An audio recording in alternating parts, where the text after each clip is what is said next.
Namaste dosto, my name is Ajay Itkare and I am a selected candidate in UPSC CAPF 2023. My rank is 292 and I got BSF as a force allocation. Today I am here to share my UPSC journey with you on this platform. So directly enter into my journey. Friends, आप में से बहुत लोगों को ये बहुत से लोगों का ये सोचना होता है कि UPSC CAPF compare to other examinations are relatively easy. ये बात कहीं बहुत लोगों को सही भी लगती है, बहुतों को ये थोड़ा सा ये भी लगता है कि नहीं, दूसरे एग्ज़ाम्स और इसमें भी एक टफनेस है। लेकिन जो मेरा पर्सनल एक्सपीरियंस है दोस्तों, मुझे क्या लगता है कि अगर आप देखेंगे, अगर पिछले कुछ साल में देखेंगे तो यूपीएससी का जो पेपर पैटर्न है वो निरंतर चेंज होता जा रहा है। पेपर पैटर्न यानी क्वेश्चन पूछने या सवाल पूछने का जो ज़रिया है या उनकी जो फ्रेमिंग है क्वेश्चंस की, वो बदलती जा रही है। उसकी वजह से उसकी एक टफनेस भी बढ़ रही है। अगर उसी का एक एग्जांपल मैं बताऊँ दोस्तों, तो 2021 में हम में से बहुत लोग सिलेक्ट हो गए थे, मेरे ही दोस्त। और 2022 में क्या हुआ था, उनमें से ही बहुत से लोग जो है वो नहीं सिलेक्ट हो पाए थे, लेकिन वो फिर से 2023 में सिलेक्ट हो गए हैं। तो जब हमने इसके ऊपर थोड़ा सा एनालाइज किया था हमारे सारे दोस्तों ने मिलके, तो हमें ये जानने में आया कि जो पेपर का डाइवर्सनेस है जो बढ़ चुका है। अब हम सिर्फ एक सिलेक्टेड पैटर्न के ऊपर नहीं रह सकते, अब हमें सभी कुछ एक साथ लेते हुए चलना पड़ेगा। और जिस तरह से पेपर बदलता रहता है, हमें अपने आप को उसी तरह से तैयार करते रहना चाहिए। ये एक मेरा पर्सनल एक्सपीरियंस था। तो जो मेरा मेरी जो जर्नी शुरू हुई थी यूपीएससी सीएपीएफ की, वैसे तो मेरा जब इंजीनियरिंग हुआ था उसी के बाद मैंने कॉम्पिटिटिव एग्जामिनेशंस की शुरुआत कर दी थी। लेकिन यूपीएससी सीएपीएफ ही क्यों, अगर ये आप मुझसे पूछोगे, तो जब मैं सर्च कर रहा था कि यूपीएससी सीएपीएफ कैसी है, तो मेरी पर्सनैलिटी के लिए यूपीएससी सीएपीएफ बेस्ट ऑप्शन था। उस समय 2019 का समय था जब कोरोना समय चल रहा था, और मैं सर्च में था कि मैं कौन सी एक एग्ज़ाम के लिए प्रॉपरली स्टडी करना चाहूँ। तो 2019 में मैंने शुरू कर दिया था। इसके बारे में कहते हैं 20 में मैंने मेरा पहला प्रयास किया था, तब अनफॉर्चुनेटली नहीं हुआ था। लेकिन 20 में मैंने प्रॉपर स्टडी की थी कि यूपीएससी सीएपीएफ क्या है। सीएपीएफ की हर फोर्सेस के बारे में मैंने जान लिया रखा था। और मैं जानता था कि बीइंग अ नवोदयन, जहाँ मैं एक नवोदय परिवार से बिलोंग करता हूँ, यानी जवाहर नवोदय विद्यालय से मैं पढ़ा हुआ एक स्टूडेंट हूँ, वहाँ पर हमारा मोटो ही है, come to learn and go to serve. तो उसी के तहत मेरी एक रुचि तो थी कि देश के प्रति हमें समर्पित करना है, अपने आप को समर्पित करना है और देश के लिए कार्यरत रहना है। तो ये तो मैंने नवोदय से ही सीखा था, और मेरी जो पर्सनैलिटी है वो वेल सेटेड थी। क्योंकि सीएपीएफ में क्या है ना दोस्तों, आपको डाइवर्स लाइफ जीने का मौका मिलता है। अगर आपकी खेलों के प्रति रुचि रहेगी, आपको एक्टिव एंड डायनामिक लाइफ चाहिए होगी, आपको हर रोज़ एक नया चैलेंज चाहिए होगा, तो इसके लिए सीएपीएफ बेस्ट ऑप्शंस था। फिर मैंने उसमें भी सारी फोर्सेस के बारे में जानकारी इकट्ठा करना शुरू कर दिया था। तो उसमें भी मुझे यह लगा कि मेरी जो पर्सनैलिटी है वो ज़्यादा बॉर्डर गार्डिंग फोर्सेस में ज़्यादा अच्छी तरह से ढल पाएगी। क्योंकि मैंने एनडीए का भी प्रयास किया था, लेकिन मेरा अनफॉर्चुनेटली वहाँ पे नहीं हो पाया था। लेकिन जब मुझे सीएपीएफ के बारे में पता चला, तो मेरी पहली रुचि यही थी कि इस एग्ज़ाम थ्रू हम आर्मी लाइफ और पुलिस लाइफ बहुत बेहतरीन तरीके से जी पाएंगे, और उसी के साथ हम पब्लिक में भी इंटरेक्शन थोड़ा बहुत रहेगा ही रहेगा, और बहुत अच्छे से ये मुझे आगे तक ले जाएगा। तो मैंने इसीलिए सीएपीएफ को चूज़ किया था और मैंने शुरुआत कर दी थी। और 2021 में जब मेरा पहला चयन इंटरव्यू के लिए हुआ था, तब मैंने एक बात जानी थी कि उस इंटरव्यू में भी, अब उसके बारे में मैं आपको बताता हूँ। तो जब मेरा पहला प्रयास में मैं सफल हुआ था, तो हम 2-3 दोस्त थे, सारों ने हमने एक ही साथ किया था, और हम सारे उस एग्ज़ाम में पास भी हो गए थे। तो यूपीएससी, अगर आप मुझसे पूछेंगे, अगर आप कंबाइनली करोगे ना 2-3 दोस्तों के साथ, तो बड़ा फ़ायदा होता है।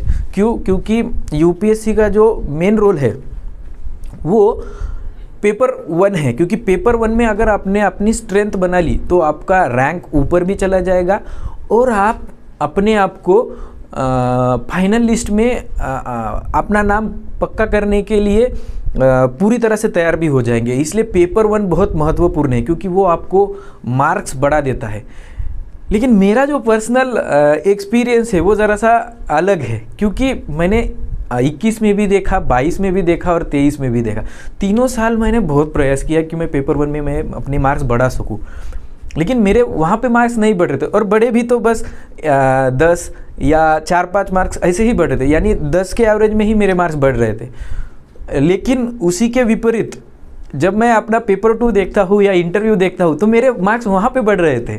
तो मुझे ये बात समझ में आ गई थी कि जो मेरी स्ट्रेंथ थी वो पेपर 2 और मेरा इंटरव्यू है, तो मैंने उसी के ऊपर ज़्यादा वर्क करना शुरू कर दिया। तो आपको आपकी यूपीएससी जर्नी, आपकी सीएपीएफ की जर्नी के टाइम में आपको ये बात पता रहनी चाहिए कि आपका स्ट्रॉन्ग होल्ड क्या है।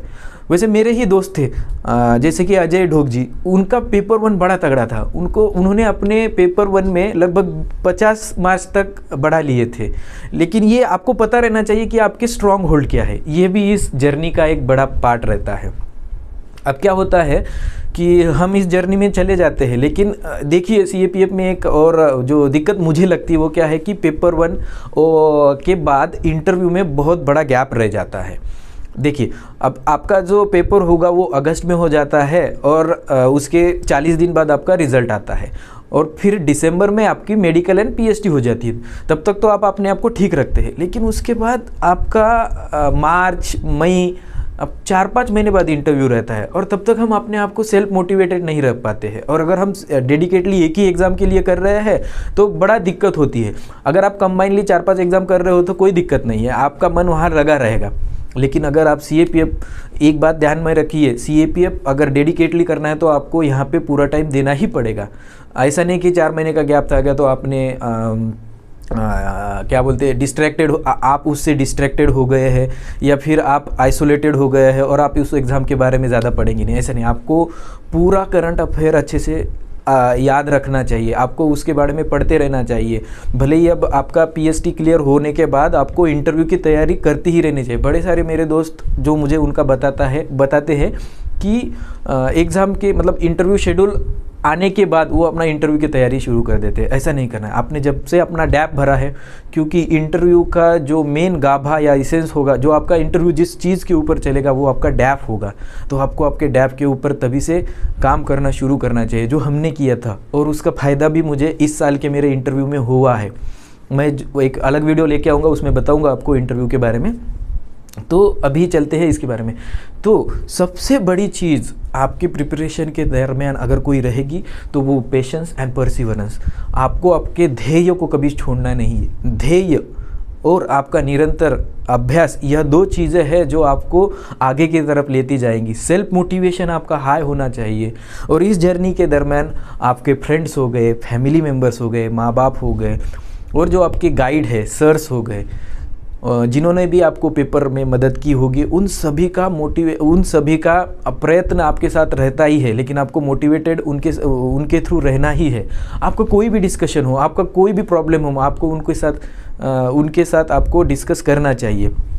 अब मैं बताता हूँ, मेरे जो दोस्त है, मेरा पेपर 2 इम्प्रूवमेंट अगर किसी की वजह से हो गया है तो मेरे दोस्तों की वजह से हो गया है। मेरे जो टीचर्स थे, मैं अपने पेपर लिख के उनके पास भेजता था और उनको मैं बताता कि ऐसा है, मैं उसमें क्या इम्प्रूवमेंट करूं। तो वो मुझे हर बार बताते कि इसमें ये लैकुना है, आपको ये यहाँ डालना चाहिए, आपका फ्लो किस तरह से आप उसको इम्प्रूवमेंट कर सकते हैं, ये मुझे वो बताते रहते थे। और इसी की वजह से मेरा, मानिए कि जब मेरे को मतलब पहले बार में मेरे को सिर्फ 70 मार्क्स थे, वो बढ़कर अब मेरे 90+ मार्क्स तक जाने लगे थे। तो ये अगर आप निरंतर करते रहे, आपने पेपर में अगर आप एनहांसमेंट करते रहे, उसमें वैल्यू एडिएशन करते रहे, तो आपके मार्क्स ज़रूर बढ़ेंगे और उसका फ़ायदा आपको आपका फाइनल सिलेक्शन लेने में होगा। मेरी एक दोस्त है दीक्षा जी, जिन्होंने मुझे इनफैक्ट पेपर में आपको किस तरह से लिखना चाहिए या आपको उसमें किस तरह के लाइव एग्जांपल्स या करंट एग्जांपल्स को कैसे यूज़ करना चाहिए, वो उन्होंने मुझे बताया था। मेरे बड़े से दोस्त थे जिन्होंने मुझे वो बताते ही रहते थे। सिलेक्टेड कैंडिडेट जो होते हैं, आप उनकी भी मदद ले सकते हैं इसके लिए।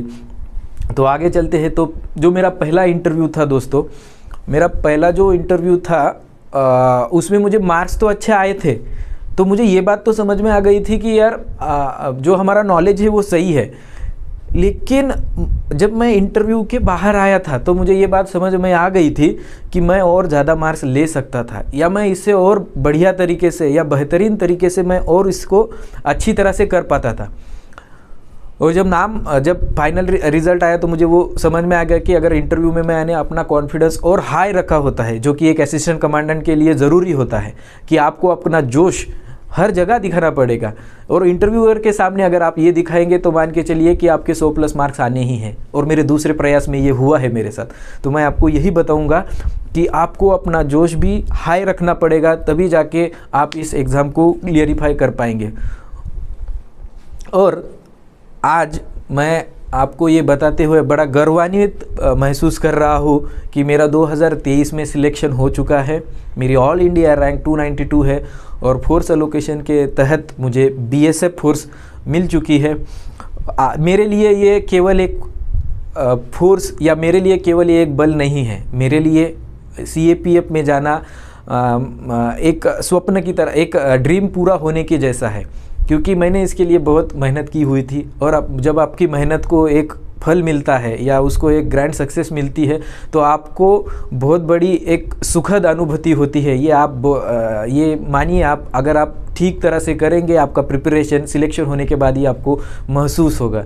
जिस दिन मेरा रिज़ल्ट आया था मुझे आज भी याद है, मैं रात में सो भी नहीं पाया था। मैं यही सोच रहा था कि मेरे आंखों के सामने से मेरी सारी चीज़ें जा रही थी कि मैंने क्या किया था, कैसे किया था, इंटरव्यू के लिए हमने कैसे प्रिपरेशन किया था, मेरे दोस्तों को साथ में उन्होंने मुझे किस तरह से मोटिवेट करते रहे थे।